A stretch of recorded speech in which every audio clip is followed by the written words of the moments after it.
कहानी समकता हुआ पैड। बड़ी घर की रहने वाला लड़का जंगल घूमना तय की। रंग बिरंग सीरिया आकाश में देखना मन था। उसने घुड़सवारी करके सफर किया। घुड़सवारी करते करते अचानक समकता पैड देखा। आए जानते हैं आगे किया हुआ। जैसे ही वो गेह रहे मैं गया और उसने एक पैर देखा जिसके फूल हल्के से हिल रहे थे।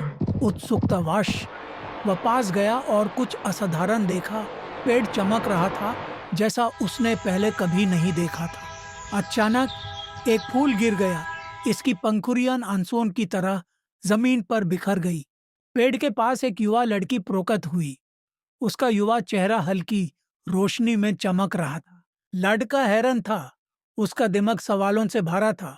पेड़ क्यों चमक रहा था और यह लड़की यहाँ कैसे थी? हिचकिचाते हुए उसने गिरे हुए फूल को छूने के लिए हाथ बढ़ाया। उलझन में और थोड़ा डरा हुआ लड़के ने घर जाने का फैसला किया। तुम यहाँ कैसे हो? उसने हकलाते हुए कहा, जाने के लिए मुड़ते हुए। लेकिन लड़की ने उसका हाथ पकड़ लिया।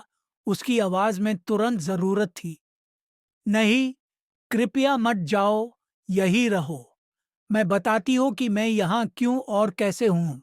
लड़का थिथक गया। चमकते पेट के रहस्य और लड़की की गुहार के बीच फंसकार। तुम्हारा नाम क्या है? लड़के ने कांपती आवाज में पूछा। लड़की ने उसकी ओर देखा।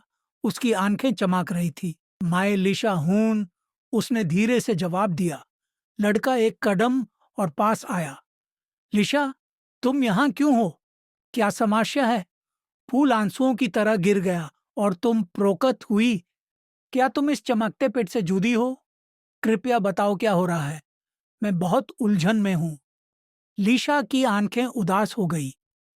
मैं एक जंगल की लड़की हूँ, उसने कहा। मैं अपने माता पिता के साथ एक छोटे से घर में रहती थी जो बागवानी करके हमारी आजीविका चलाते थे। लेकिन एक दिन बुरे लोग आए और हमारे घर में आग लगा दी। आग ने सब कुछ नष्ट कर दिया, मेरे परिवार और मुझे। हम सब मर गए। लड़के का दिल धड़क उठा। तुम मर गई हो? फिर तुम यहाँ क्यों हो? लीशा ने चमकते पैर की और देखा।